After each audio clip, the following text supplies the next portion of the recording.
9월 둘째 주 이렇게 주일 예배 오신 교회 여러분을 진심으로 환영합니다. 우리 이 시간에 마음을 모아서 하나님께 예배 드리겠습니다. 다 함께 묵도하시겠습니다.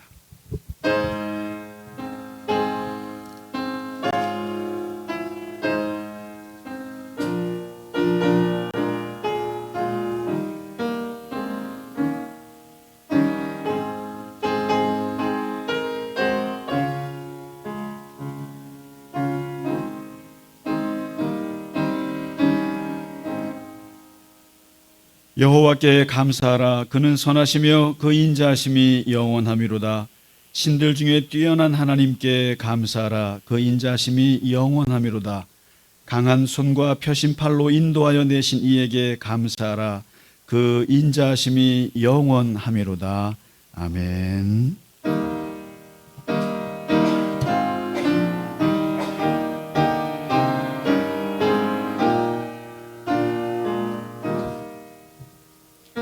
만유의 주제 존귀하신 예수 사람이 되신 하나님 나 사모하여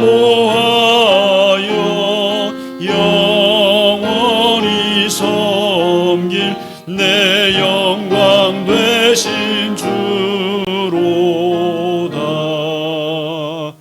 화려한 동산 무성한 저수목 다 아름답고 묘하나 순전한 예수 더 아름다워 금 같은 기쁨 주시네.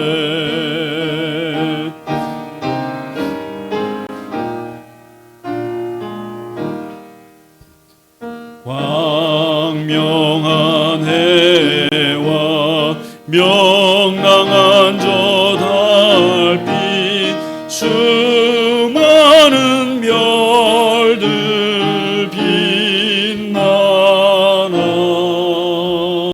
주 예수 빛은 더 찬란하여 참 비교할 수 없도다.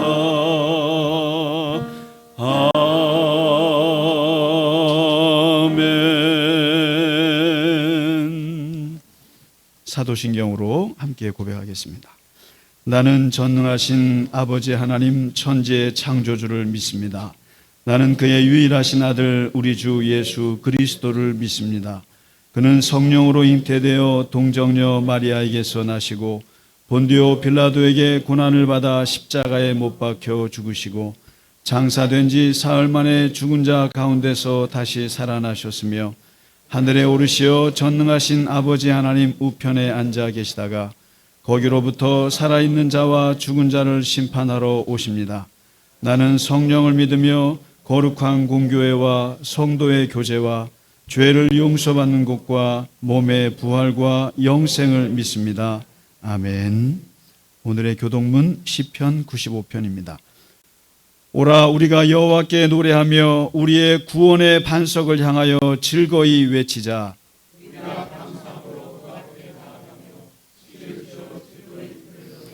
여호와는 크신 하나님이시요 모든 신들보다 크신 왕이시기 때문이로다.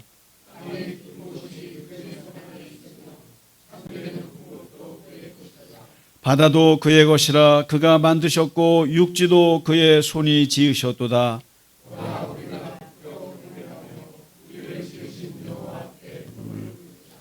그는 우리의 하나님이시요 우리는 그가 기르시는 백성이며 그의 손이 돌보시는 양이기 때문이라. 아멘.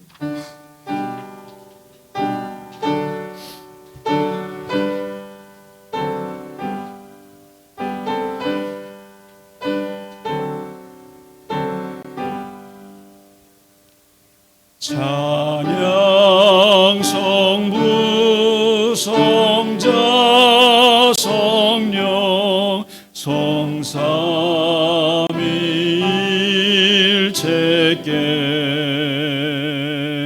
영원 무궁하기까지 영광을 돌리세 영광을 돌리세 아멘.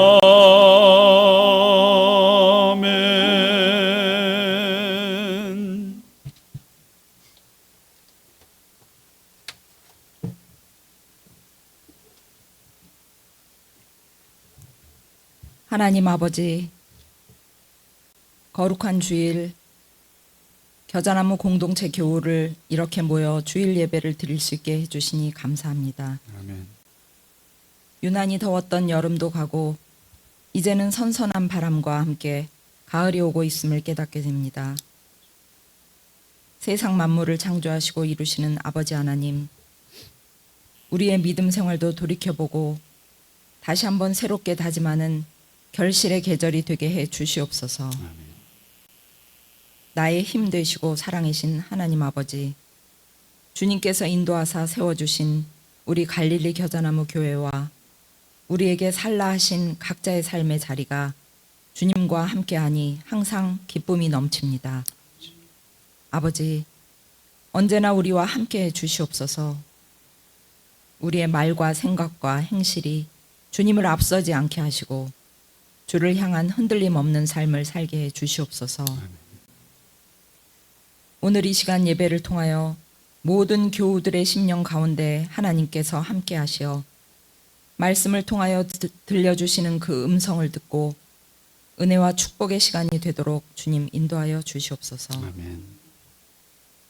제사보다 순종을 기뻐하시는 하나님 아버지, 우리가 믿는다 하면서도 우리 생각에 편하고 좋은 것만 선택하여 순종하려 했고 귀찮고 어려운 일들은 피하면서 하나님의 뜻을 이루려고 했음을 고백하며 회개합니다. 하나님, 우리의 잘못을 깨닫게 하시고 가르쳐 주시옵소서. 아멘. 그래서 하나님의 선하심과 기뻐하심, 그리고 온전하신 뜻이 무엇인지 분별하여 주님의 뜻을 이루어 나가는 저희가 되게 하옵소서. 아멘. 또 우리 갈릴리 겨자나무 교회가 근심하는 것 같으나 항상 기뻐하고 아무것도 없는 것 같으나 모든 것을 가진 교회, 이런 교회 되게 해 주시옵소서. 아멘. 언제나 우리에게 방황할 여지를 주시는 하나님, 우리가 걷는 길이 주님께서 기뻐하시는 길이면 우리의 발걸음을 주님께서 지켜주시고 또 어쩌다 비틀거려도 주님 우리의 손을 잡아주시옵소서. 중심이신 주님을 붙잡고 가는 우리들은 넘어지지 않습니다. 최영옥 집사님 끝까지 지켜주시고 한희택 집사님도 성령님께서 인도하사 낙심하거나 피곤치 않게 하사 더욱 주님과 함께하는 삶으로 인도하여 주옵소서. 아멘. 감사드리며 우리의 참 소망 되시는 예수님 이름으로 기도합니다. 아멘.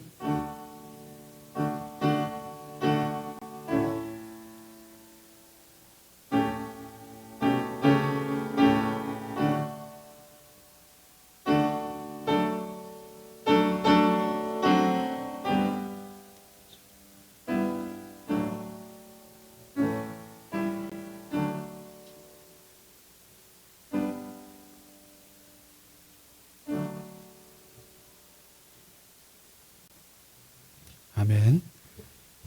우리 찬송가 430장 주와 함께 길 가는 것 함께 찬양 드리겠습니다.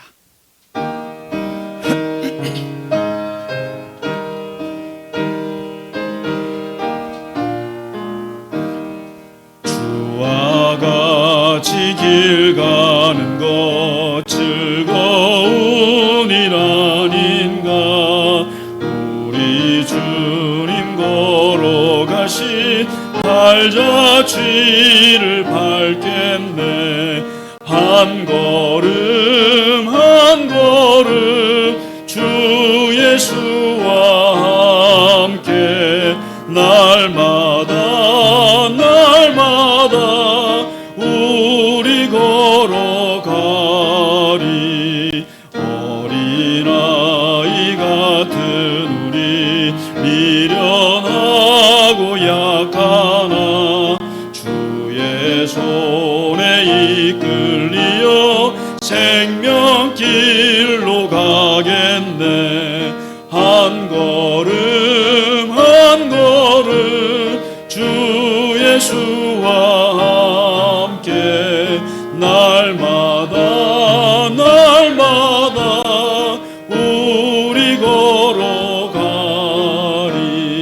꽃이 피는 들판이나 험한 골짜기라도 주가 인도하는 대로 주와 같이 가겠네.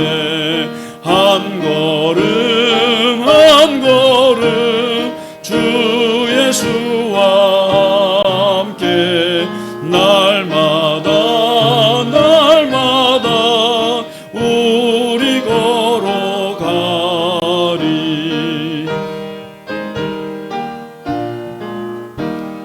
옛 선지자 에녹같이 우리들도 천국에 들려 올라갈 때까지 주와 같이 걷겠네. 한 걸음 한 걸음 주 예수와 함께 날마다 날마다 우리 걸어가리. 아멘. 네. 몇 가지 교회 소식을 전해드리겠습니다. 우리 이제 수요 성경 공부 지난주부터 욥기를 시작을 했습니다. 그래서 이번에 시간 되실 때 욥기를 좀 읽어 나가시면서 같이 공부하시면 좋겠습니다. 특히 욥은 그 1장하고 2장만 이렇게 보다가 그 다음부터는 갑자기 블랙홀에 빠지는 책이에요. 그렇게 다시 말해서 1, 2장은 이렇게 이야기로 되어 있으니까 쉬운데 3장부터는 막 논쟁이거든요. 긴 논쟁이니까 갑자기 지루해집니다. 그렇기 때문에 잘 욥기가 좀 어려울 수도 있는데 이번에 욥기를 한번 같이 공부하게 되겠습니다. 많이 같이 봐주시고 또 이번에 어떻게 보면 인간의 고난이 어디서 오는가 아주 그 가장 인간의 본질적인 질문을 담고 있는 유일한 책입니다. 이게 모든 종교가 가장 관심 갖고 있는 주제가 고통이거든요. 고난인데 그것을 가장 핵심적으로 얘기해 주는 책이 욥기입니다. 만일에 66권 중에 욥기가 없다면 아마 성경은 좀 질이 떨어지지 않겠나 싶어요. 그러나 이 욥기라는 것이 있어서 인간의 고난에 대해서 아주 심도 있게 얘기하는 책이니까 이번에 꼭 한번 욥기를 제대로 한번 공부해 보시면 좋겠습니다. 재미있죠?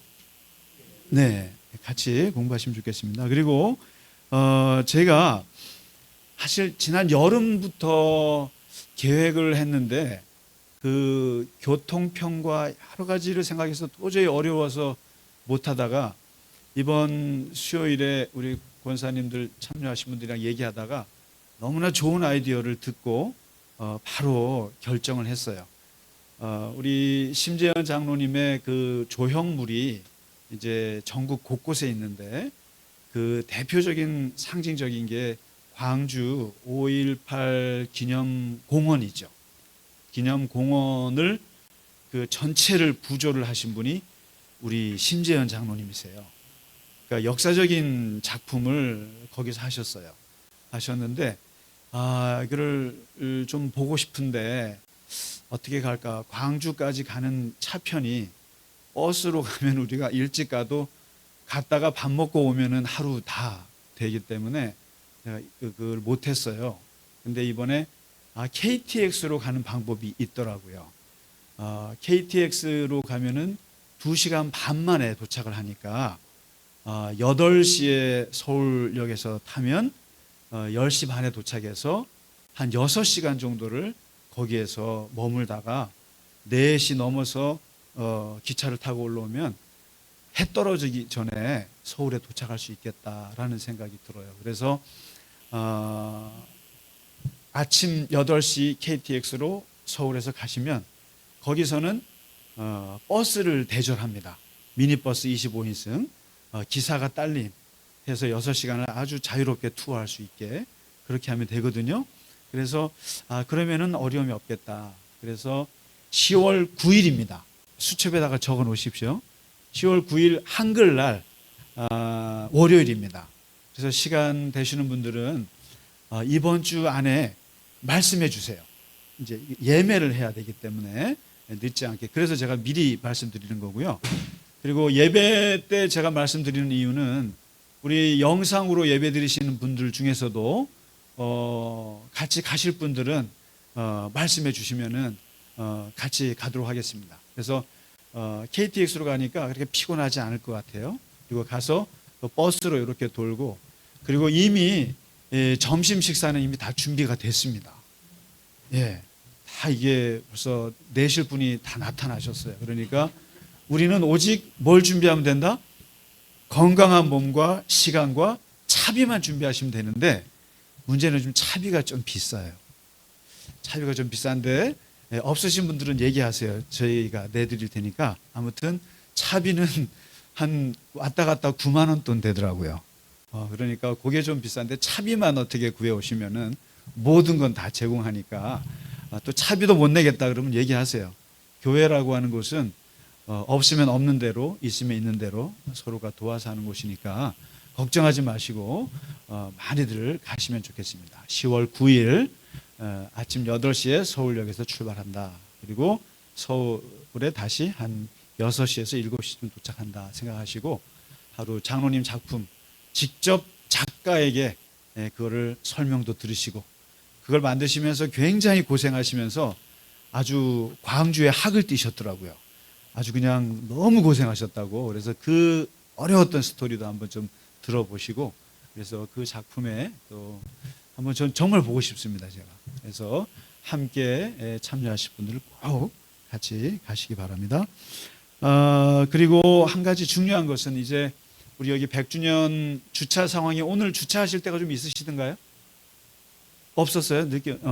제가 9시 한 반쯤 오니까 자리가 좀 많이 있긴 하던데 지금 이제 이쪽에 우리가 있던 데를 다 이렇게 공사를 해가지고 좀 넓어졌지 않습니까? 그런데 거기를 좀 이제 우리 자리를 좀 만들어 보려고 하고 있고요.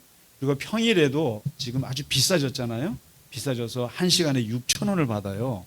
그래서 너무 비싸서 저랑 김영신 전사님이 100주년과 그 업체를 상대로 엄청나게 이걸 했어요. 징징거렸어요. 굉장히. 그랬더니 뭐라고 하냐면은 다른 데는 안 오는데 왜 목사님만 이렇게 오시냐고 그럴 정도로 아주 100주년에서 아주 그래요. 근데 큰 교회는 이 수유교회 같이 큰 교회는 말 안 한다. 말 안 하지만 이미 그들은 평일날 여전도회관으로 옮겼어요. 벌써. 네, 그분들은 이미 옮겼어요. 여기서 비싸가지고 못하겠다. 그거 옮겨서 거기는 반값에 해준다 그러더라. 큰 고객들은 옮긴다. 말 안 한다. 그런데 이렇게 작은 고객은 징징댈 수밖에 없다.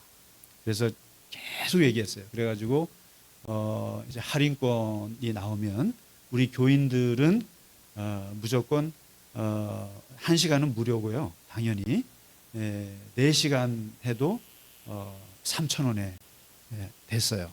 그리고 이제 하루 종일 있어도 다른 분들은 3만 원을 내야 되는데 우리는 10,000원만 내기로 했어요. 그래서 사실은 9월 19일하고 10월 10일에 우리 교회에서 행사가 있어요. 이제 목사님들을 모시고 행사가 있는데 제가 주차 문제 때문에 좀 꺼렸는데 주차 문제가 해결이 돼서 10월 10일에는 목사님들 오셔갖고 여러분 요즘에 쇼츠 만드는 거 아시죠? 쇼츠 만드는 걸 목사님들한테 교육하는 게 있어요. 세미나가 여기서 있어요. 그리고 19일에는 또 무슨 교수님들이 모여가지고 하루 종일 여기서 회의를 하는 게 있어요.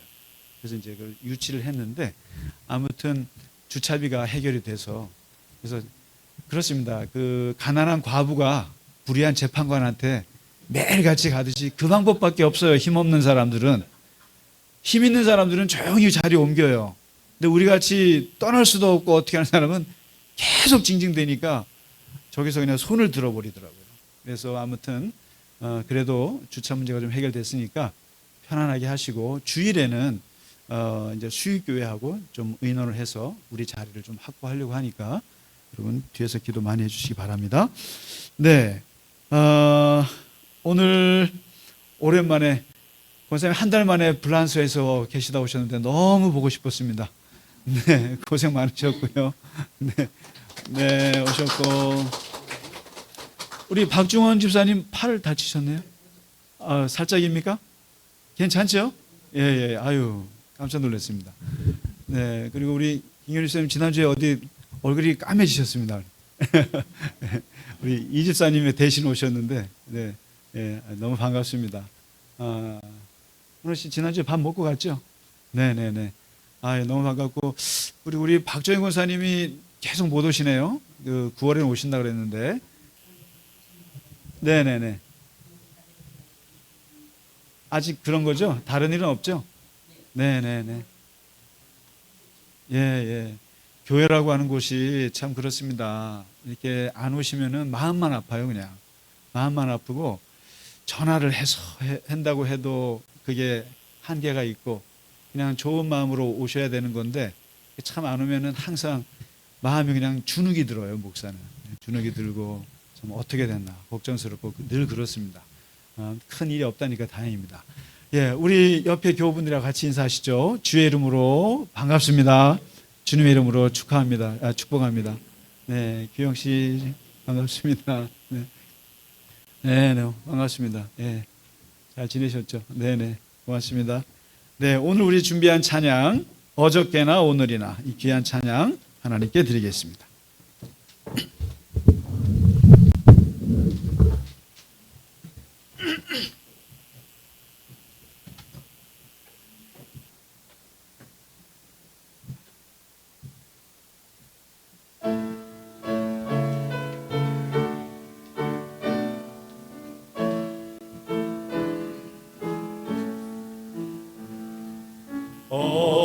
어저께나 오늘이나 아무 때든지 영원토록 변함없는 거룩한 말씀 믿고 순종하는 이의 생명 되시며 한량없이 아름다운 기쁜 말일세 어저께나 오늘이나 영원 무궁히 한결같은 주 예수를 찬양합시다. 세상 지나고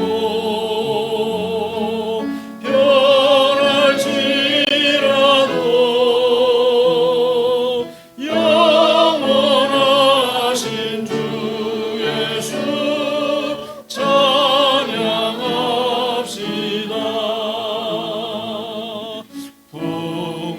풍랑이는 바다 위로 걸어오시고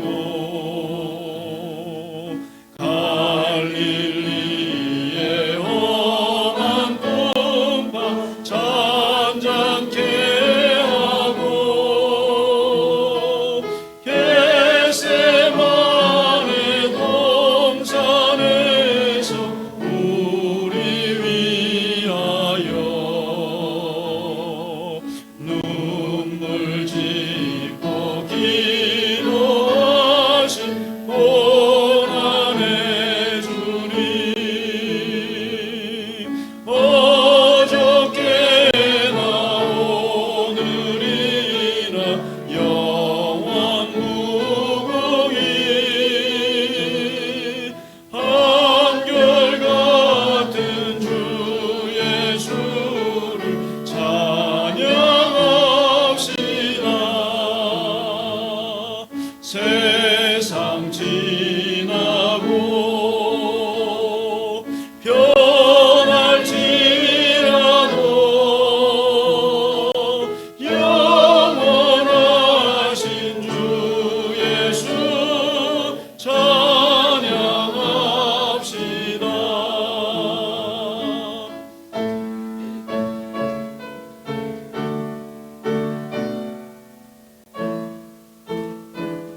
귀한 찬양 감사합니다. 네, 오늘 우리에게 주신 하나님 말씀은 요한복음 9장 1절에서 7절 그리고 24절과 25절 이렇게 두 군데입니다. 내용은 전체 9장 전체이기 때문에 1절과 7절 먼저 같이 천천히 읽겠습니다. 예수께서 길을 가실 때에 날 때부터 맹인된 사람을 보신지라. 제자들이 물어 이르되 랍비여, 이 사람이 맹인으로 난 것이 누구의 죄로 인함이니이까? 자기니이까 그의 부모니이까? 예수께서 대답하시되 이 사람이나 그 부모의 죄로 인한 것이 아니라 그에게서 하나님이 하시는 일을 나타내고자 하심이라. 때가 아직 낮음에 나를 보내신 이의 일을 우리가 하여야 하리라. 밤이 오리니 그때는 아무도 일할 수 없느니라. 내가 세상에 있는 동안에는 세상의 빛이로라. 이 말씀을 하시고 땅에 침을 뱉어 진흙을 이겨 그의 눈에 바르시고 이르시되 실로암 못에 가서 씻으라 하시니, 실로암은 번역하면 보냄을 받았다는 뜻이라. 이에 가서 씻고 밝은 눈으로 왔더라. 이에 그들이 맹인이었던 사람을 두 번째 불러 이르되 너는 하나님께 영광을 돌리라. 우리는 이 사람이 죄인인 줄 아노라.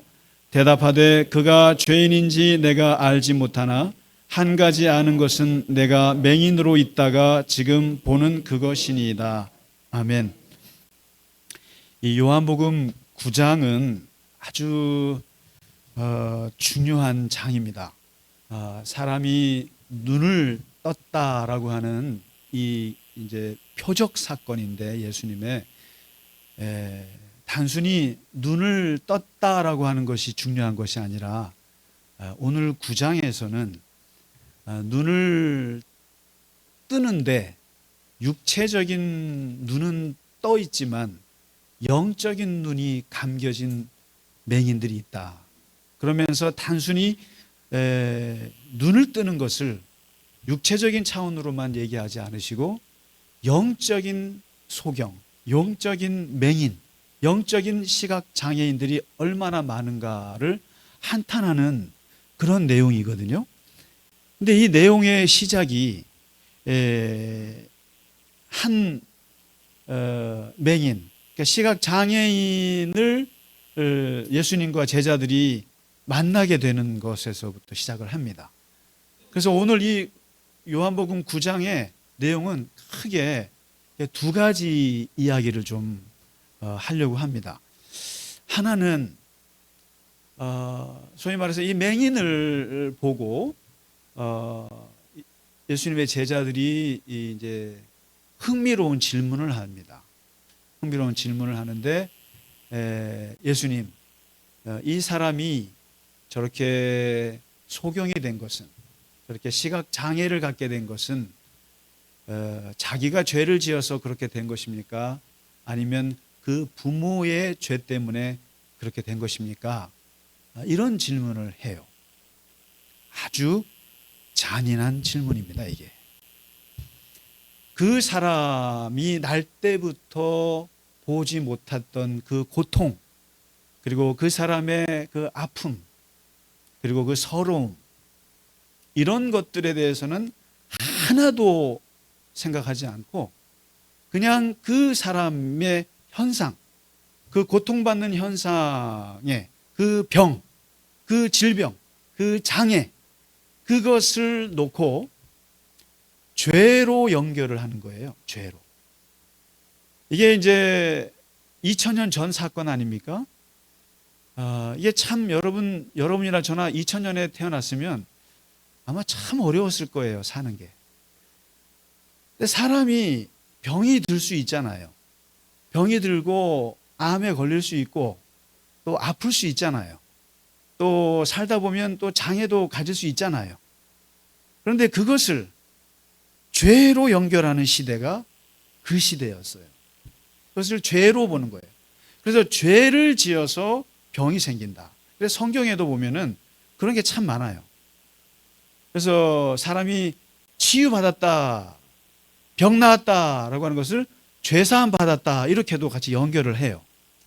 그러니까 사람들의 머릿속에는 병이 걸리거나 또 장애가 있거나 어떤 고통을 당하면 그거를 전부 다 죄로 연결하는 이 인식을 갖고 있던 시대였던 거예요.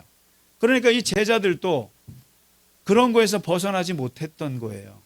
그러다 보니까 예수님과 같이 길을 가다가 시각장애인을 보고, 예수님, 저 사람은 도대체 자기가 죄를 지어서 저렇게 됐습니까? 부모가 죄를 지어서 그렇습니까? 두 가지입니다. 인과응보설입니까?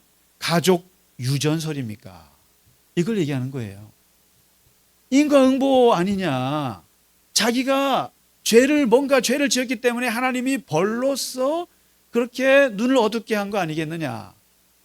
무슨 죄를 지었을까 하고 제기하는 거예요. 그 다음에 하나는 부모의 죄 아닙니까? 이 가족 유전설도 정말 오래된 사람들의 생각이에요. 누가 죄를 짓고 누가 고생하게 되고 누가 병이 들면 아이고 그 부모가 옛날에 그 나쁜 짓 하더니만 그게 자식한테 갔구만. 자식한테 유전됐구만. 그 케네디가 죽고 로버트 케네디가 죽고 또 하여튼 케네디가의 다 암살 당하고 죽는 걸 보면서 사람들이 아이고 그 아버지 할아버지가 옛날에 양조 술 만들어 가지고 밀수하고 그렇게 해서 돈 벌더니만 그거 해드니까 저렇게 사람이 죽는구만. 그 집안이. 그 아버지가 죄를 지어 가지고 케네디가 죽었다 이런 거죠. 근데 이 사람도 지금 그 부모가 죄를 지어 가지고 많이 지어 가지고 이렇게 된 거 아니냐.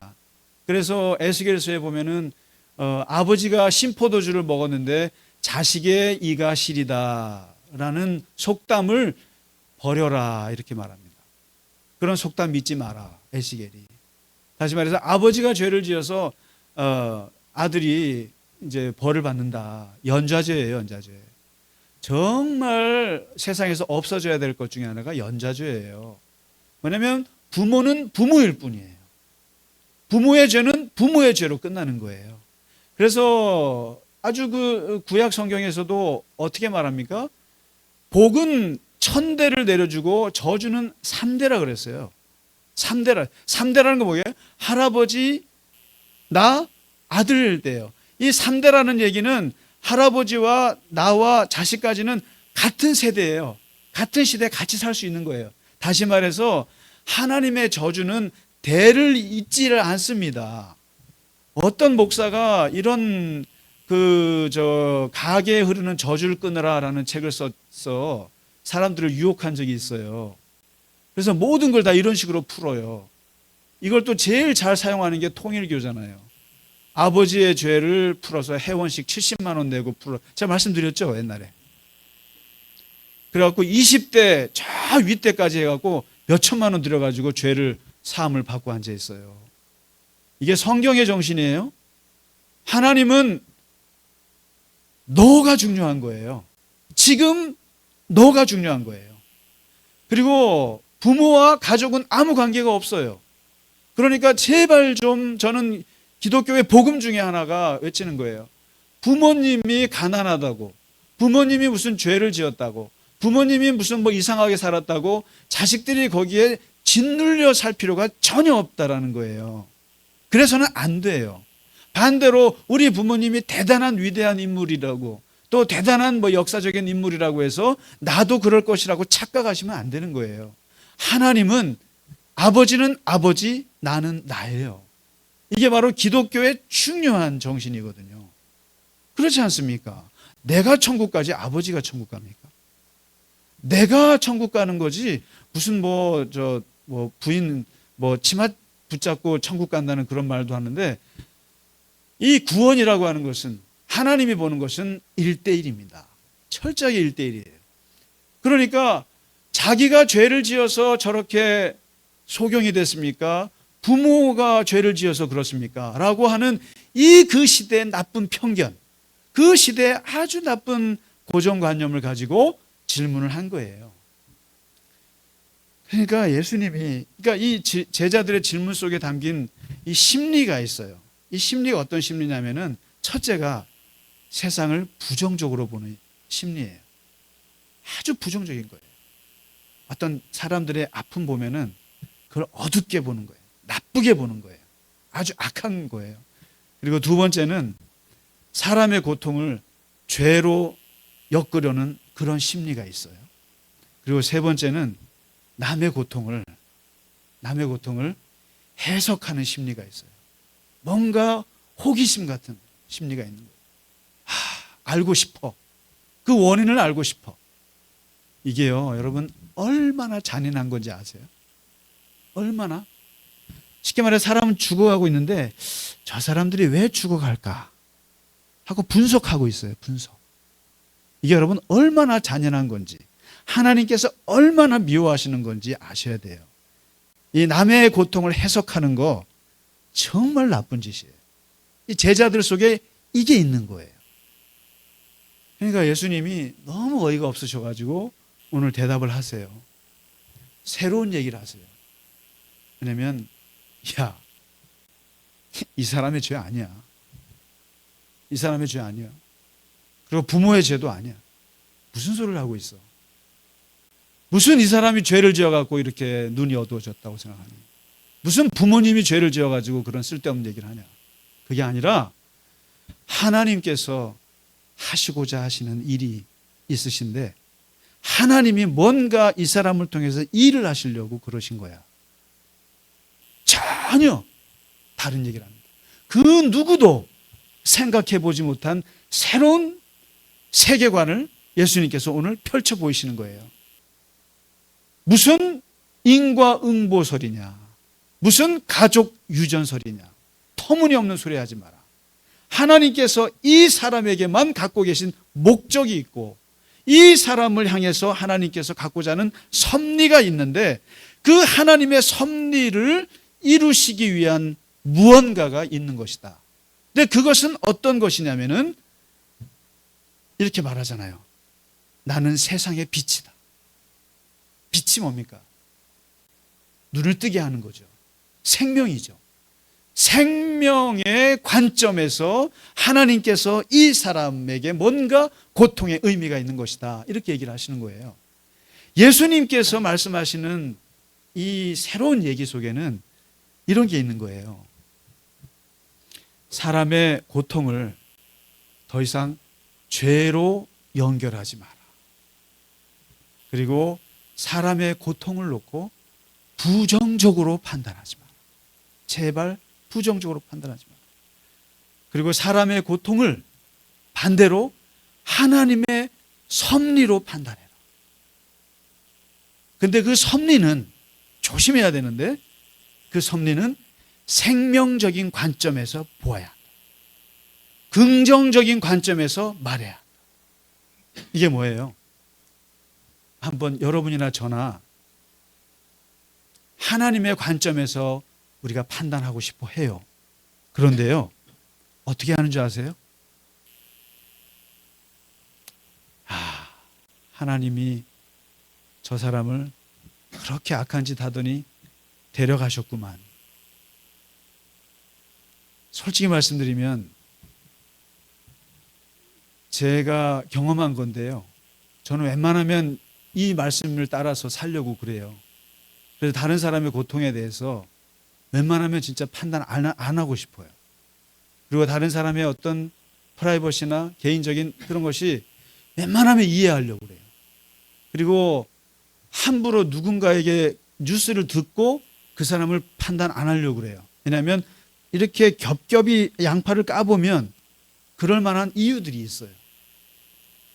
그 죄를 지었을 때도 그럴 만한 이해할 수 있는 거리가 있어요. 그래서 웬만하면 거기에 대해서 해석은 안 하려고 하는데 한 번은 저를 너무나 힘들게 했던 사람이 돌아가셨어요. 돌아가셨는데 순간적으로 마음속으로 거봐, 나를 괴롭히더니 하나님이 데려가셨구만. 그렇게 생각했어요. 잘 죽었다. 제가 속으로요. 진짜예요. 그렇게 나한테 힘들게 하더니만 심지어는 어떤 교만함까지 생각하냐면 거봐, 주의 종을 건들더니 죽잖아. 이런 부흥 강사들이 많은 얘기 해죠. 그러면서 마치 주의 종을 건들면 큰일 난다는 식으로. 그래서 교인분들이 되게 목사들을 좀 두려워하는 면이 있어요. 그런 쓸데없는 교육을 많이 받으셔가지고. 내 마음으로 그렇게 생각했어요. 그런데 바로 고쳐먹었어요. 그리고 말로는 명복을 빌었습니다. 말로는 그렇게 안 했어요. 아유, 그분이 돌아가셨군요. 하나님의 품에 잘 안식하시기 바랍니다. 그렇게 얘기했어요. 속으로는 제가 잠깐 그렇게 생각했습니다만은 왜 그러냐면 아무리 나를 괴롭히는 사람일지라도 그 사람이 죽었잖아요. 그리고 그 사람이 망했어요. 그 사람이 병이 들었어요. 그러면 모든 미움과 판단을 중단해야 돼요. 중단하셔야 돼요. 그래서 보면 우리 사회가 얼마나 어떻게 보면 잔인한 거 보면 누가 뭐 죽었다 그러면은 잘 죽었다 댓글을 그냥, 그러면 안 돼요. 정말 안 돼요. 한 사람이 인생을 어떻게 해서든지 마치고 죽음의 강을 건넜다 그러면 저는 위대하게 생각합니다. 죽음이라고 하는 것은 하나의 경험이고 누구도 경험할 수 없는, 나만이 경험하는 참 두려운 것인데 그것을 넘어갔다라고 하는 것은 참 고생하셨다. 대단하시다. 그것만으로도 모든 판단과 모든 평가는 거기서 중단해야 합니다. 거기다가 막 감정적으로 잘 죽었네, 저주받았네, 이렇게 하시면 안 돼요. 하나님께서 절대 기뻐하지 않으세요. 그러니까 이 제자들의 마음속에 너무나 잔인함이 있는 거예요. 쉽게 말하죠. 아이고, 저 사람 자기 죄예요? 부모의 죄예요? 우리는 쉽게 말합니다만은 하나님께서 보실 때는 진짜 악하게 본다는 걸 아셔야 돼요. 그 사람이 죄 짓는 것보다 그 죄를 지적하고 해석하고 판단하고 정죄하는 우리가 더 큰 죄인이에요. 그래서 예수님께서 그런 소리 하지 마라. 그 사람의 죄도 아니고 부모의 죄도 아니라 하나님의 섭리가 있다. 하나님의 긍정적인 섭리가 있고 하나님의 생명적인 섭리가 있기 때문이다. 그러면서 예수님이 곧바로 그 사람의 눈을 뜨게 하십니다. 눈을 뜨게 하세요. 이 관점이 기독교의 관점이잖아요. 이게. 근데 고칠 때 보면은 참 그래요. 예수님께서 진흙에다가 침을 뱉어가지고 이렇게 뭉개가지고 눈을 발라요. 아마 예수님도 약간 이 사람이 보지 못하니까 아마 약간 좀 사기성 의료 행위를 하지 않으셨나. 되게 더럽게 이거 무리야라고 속이지 않으셨나라고 하는데 어쨌든 좀 그 사람이 눈을 떼는 약간 좀 더러운 과정이 있었다라는 걸 예수님의 침이 묻은 진흙으로 이렇게 해서 실로암에 가서 이렇게 씻었단 말이에요. 씻어 돌아왔는데 오늘 두 번째 주제 간단하게 하고 마치겠습니다. 두 번째 주제는 눈을 뜨고 나서 문제. 이 사람의 문제. 당사자. 이 사람이 눈을 떠보니까 그 동네에서 완전히 이게 그냥 엄청난 이게 논쟁거리가 된 거예요. 아, 날 때부터 소경된 사람이 눈을 떴으니 얼마나 그 동네에서 큰 화제겠어요. 그래서 이웃 사람들이 묻습니다. 계속 와서 물어요. 너 어떻게 눈 떴냐? 그랬더니 예수라고 하는 사람이 와서 그 진흙에다가 이겨갖고 내 눈에 해서 실로암에 가서 씻었더니까 눈이 떠졌다. 그래? 그러니까 이게 도대체 이해가 안 되는 거예요. 그럼 도대체 이 예수라는 사람이 하늘에서 떨어진 사람이야? 아니면 얘 사기꾼이야? 하고 사람들이 논쟁이 붙었어요. 그랬더니 바리새인들을 불러와요. 이제 바리새인들이 불러와가지고 이제 바리새인들이 검사를 하는 거예요. 두 가지. 도대체 네 눈이 어떻게 떠졌느냐. 두 번째, 그 눈을 뜨게 한 예수는 하늘에서 온 하나님의 아들이냐 아니면 사기꾼이냐. 두 가지 논쟁인 거예요. 그래서 계속 물어봐요. 어떻게 눈을 떴느냐. 그랬더니 아이고 예수라는 사람이 와서 그렇게 했다니까요. 또 물어봐요. 부모한테 물어봐요. 당신 아들 아니냐. 어떻게 눈 떴어? 아, 우리가 어떻게 알아요? 애한테 물어보세요. 그러니까 이제 바리새인들이 계속 세 번, 네 번을 부르니까 이 사람이 짜증이 난 거예요. 아니 내가 몇 번을 얘기합니까? 예수라는 사람이 와서 그렇게 해갖고 이렇게 고쳤다니까요. 도대체 당신들도 예수님 제자가 되려고 그럽니까? 그러니까 무슨 소리냐, 우리가 무슨 예수의 제자가 되려고 그러냐 하고는 말하면서 우리는 이 사람이 안식일을 어겼기 때문에 하나님의 아들이라고 믿을 수 없다. 이거는 완전히 율법을 어겨서 고쳤기 때문에 예수라는 사람은 죄인이다. 그러면서 너는 도대체 그 사람을 어떻게 생각하느냐 물어요. 그랬더니 아니 창세로부터 소경 눈뜨게 한 사람이 있었어요? 세상에 어떤 사람이 이 시각장애인의 눈을 뜨게 한 사람이 있습니까? 하늘로부터 오지 않고서야 어떻게 내 눈을 뜨게 할 수 있습니까? 당연히 그 사람은 하나님의 아들이죠. 선지자죠. 어떻게 죄인입니까? 그랬더니 이 바리새인들은 율법을 어겼기 때문에, 안식일 율법을 어겼기 때문에 얘는 죄인이야 하고 막 이게 논쟁이 붙은 거예요. 그러니까 이제 다시 묻는데 어떻게 눈 떴느냐 자꾸 따지니까 오늘 25절 말씀을 한번 보세요. 거기에 보면은요, 정말 우리 기독교인들 중에 내가 구원받았는지를 어떻게 아느냐라고 했을 때 거기에 대해서 대답해 줄 수 있는 모범 답안이 여기에 있어요. 제발 세상 사람들이, 다른 사람들이 권사님 구원 받으셨어요? 그리고 당신 하나님의 아들이에요? 하나님의 자녀예요? 라고 물어봤을 때 나 하나님의 아들이야, 나 하나님의 자녀고 나 구원 받았어, 그렇게 얘기해 놓고 어떻게 구원 받았어요? 물어봤을 때 25절 말씀을 쓰시라고요. 줄을 좀 몇 번 그으세요. 몇 번 그으시고 형광펜으로 이렇게 하세요. 이 맹인이 얘기했던 게 정답이에요. 나는 어떻게 구원받았는지 모르겠는데 잘. 그리고 예수가 어떤 분인지 난 잘 모르겠어요. 내가 눈 뜰 때 사라지셨으니까. 그분이 솔직히 나를 병을 고쳐줬으니까 선지자라고 생각하지만 그분이 이름도 난 잘 모르고 그분의 출신도 모르고 그분의 가르침을 잘 들은지도 몰라요. 다시 말해서 어떻게 구원받았어요? 그러면은 잘 몰라요가 답이에요. 제가 성경 공부를 많이 해봤습니까? 제가 예배를 잘 드려봤습니까? 제가 기도하다가 하늘의 빛을 봤습니까? 하나도 저는 예수님 경험한 게 없어요. 잘 몰라요. 그러니까 누가 물어보면은 몰라요가 답이에요. 괜히 아는 척 하지 마세요. 제가 아마 중학교 때 수련회 가가지고 기도하다가 그때 구원받았을 거예요. 아니에요, 그런 거. 이 구원은 하나님의 일이라고요. 하나님의 신비로운 일이라고요. 여러분과 제가 뭘 해서 구원받은 게 아니라고요. 제발 착각하지 마세요. 내가 어렸을 때부터 모태신앙이었어요. 말도 안 돼요. 어머니는 어머니고 나는 나라니까요, 신앙은. 그러니까 오죽하면 유아 세례 받은 사람들을 15살 때 다시 세례받게 하는 재세례파가 있잖아요. 그게 맞는 말이에요, 사실은. 구원은 개인적인 거예요, 다. 그러니까 모르는 거예요, 내가. 하나님의 일이기 때문에.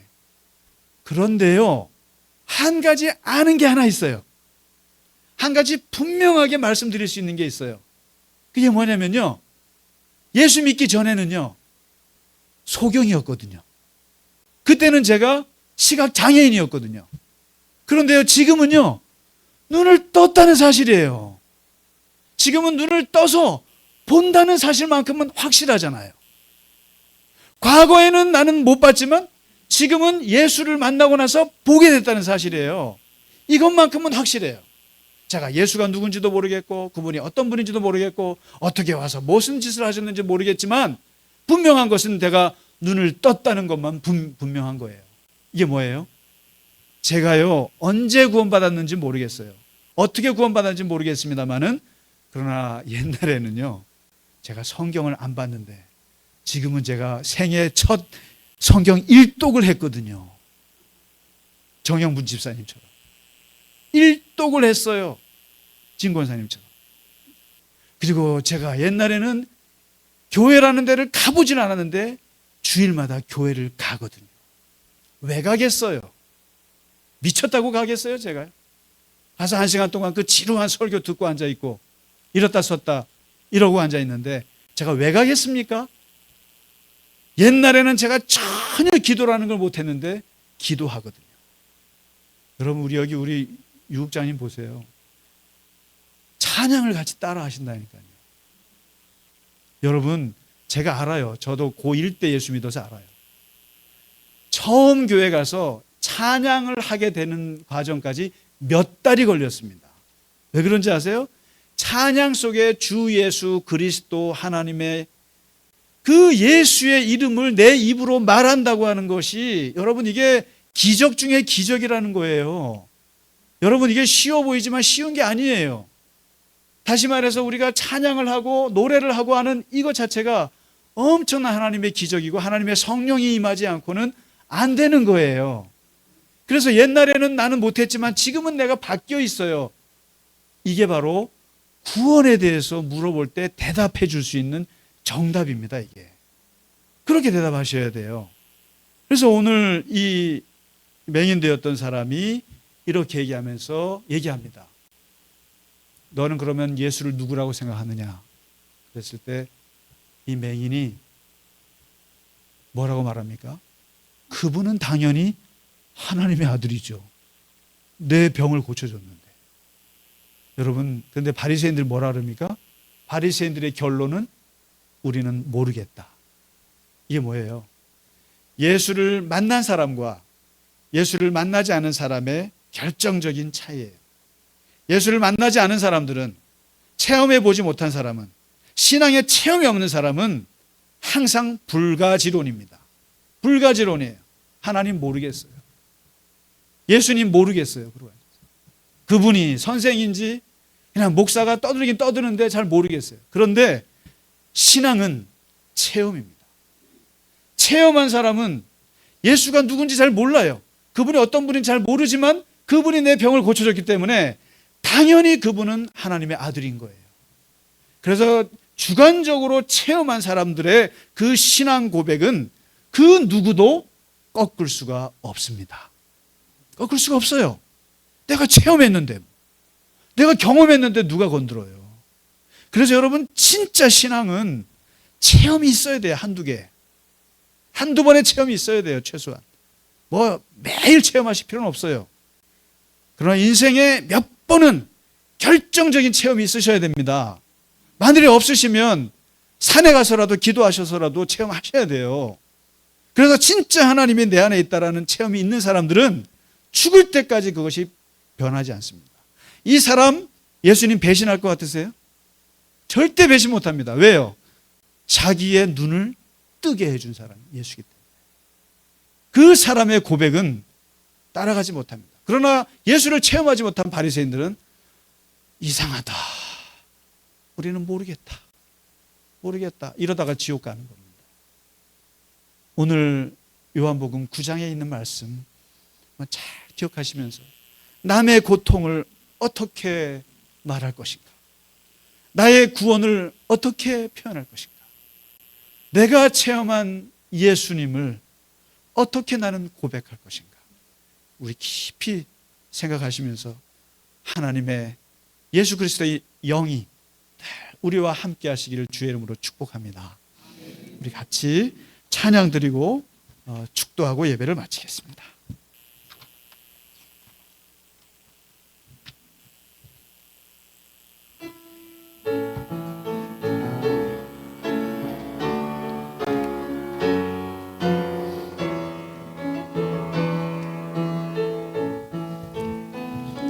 찬양하라 내 영혼아, 찬양하라 내 영혼아, 내 속에 있는 것들아 다 찬양하라.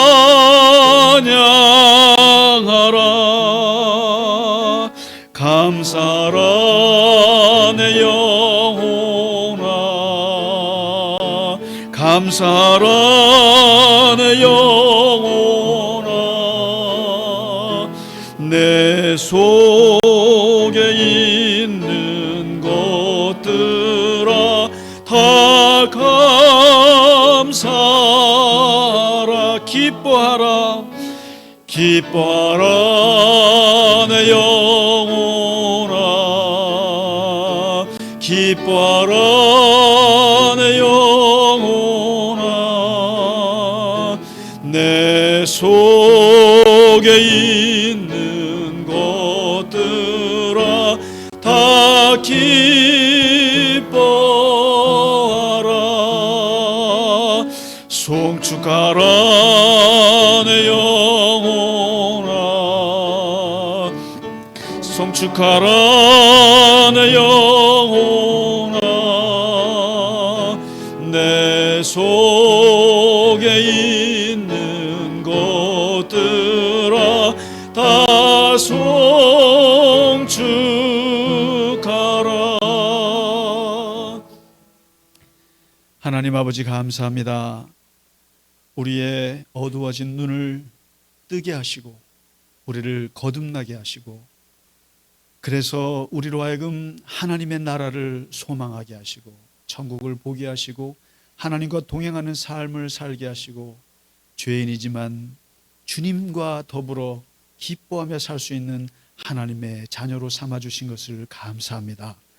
아버지 하나님, 우리가 다른 사람의 고통을 판단하지 않게 하시고 하나님의 생명의 빛으로 하나님의 긍정의 빛으로 세상을 바라볼 수 있는 눈을 활짝 열어 주시옵소서. 하나님 아버지, 오직 주 안에서 이 세상을 살아갈 때 오늘 이 맹인의 눈을 뜨게 하셨듯이 우리의 눈을 열어서 이 세상을 하나님과 더불어 힘차게 살아갈 수 있도록 우리 갈릴리 겨자나무 교회 모든 교우들 한 분 한 분을 붙잡아 주시옵소서. 우리 최 집사님을 꼭 일으켜 주시옵시고 하나님께서 당신의 교회로 하여금 놀라운 생명의 능력을 힘입어 살아갈 수 있는 하나님의 교회가 되게 하여 주시옵소서.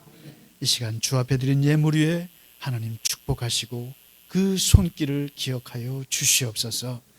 이제는 우리 주 예수 그리스도의 크신 은혜와 하나님 아버지의 지극하신 사랑과 성령의 감화, 감동, 위로, 교통하심이 오늘 주께 예배하고 세상 가운데서 주와 더불어 승리하며 기뻐하며 살아가기를 원하는 모든 교우들 머리 위에 이제로부터 영원까지 함께 하시기를 간절히 축원하나이다. 아멘.